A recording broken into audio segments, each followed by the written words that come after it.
అవినీతి నిరోధక శాఖ చరిత్రలో సంచలనం. ఆదాయానికి మించిన ఆస్తుల కేసులో ఏసీబీ అధికారులు నిర్వహించిన సోదాల్లో భారీగా నగదు బయటపడింది. దక్షిణ డిస్కమ్ అధికారి బినామీ ఇంట్లో ఏకంగా 2 కోట్లకు పైగా నోట్ల కట్టలు లభించడం కలకలం రేపింది. తెలంగాణలో ఏసీబీ అధికారులు తనిఖీల సమయంలో ఇంత భారీ మొత్తంలో నగదు బయటపడడం ఇదే మొదటిసారి. ఎస్పీ డిస్కమ్ హైదరాబాద్ ఇబ్రహీంబాగ్ ఏఈడీగా అంబేద్కర్తో పాటు బంధువులు, బినామీల ఇళ్లు, కార్యాలయాల్లో ఏసీబీ అధికారులు సోదాలు చేపట్టింది. అంబేద్కర్ స్వస్థలం సూర్యాపేట జిల్లా హుజూర్ నగర్ కాగా అతని 2 సోదరిమణులు నల్గొండ జిల్లాలోని మిర్యాలగూడ రోడ్డు వద్ద సాయి విశ్వనాథ కాలనీలో నివాసం ఉంటున్నారు. వారి ఇళ్లలో కూడా సోదాలు జరిగాయి.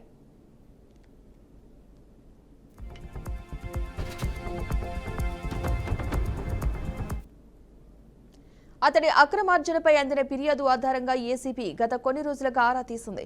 నిన్న తెల్లవారుజామునే హైదరాబాద్తో పాటు ఉమ్మడి మెదక్, నల్గొండ జిల్లాలో ఏసీబీ బృందాలు ఏకకాలంలో 10 ప్రాంతాల్లో సోదాలు చేపట్టాయి. సంగారెడ్డి జిల్లా బీరంగూడ మల్లికార్జున నగర్లో అంబేద్కర్ బినామీగా భావిస్తున్న సతీష్ ఇంట్లో 2,18,00,000 రూపాయల నగదు స్వాధీనం చేసుకున్నారు. నోట్లను లెక్కించేందుకు యంత్రాన్ని ఉపయోగించినట్లు ఏసీబీ అధికారులు తెలిపారు.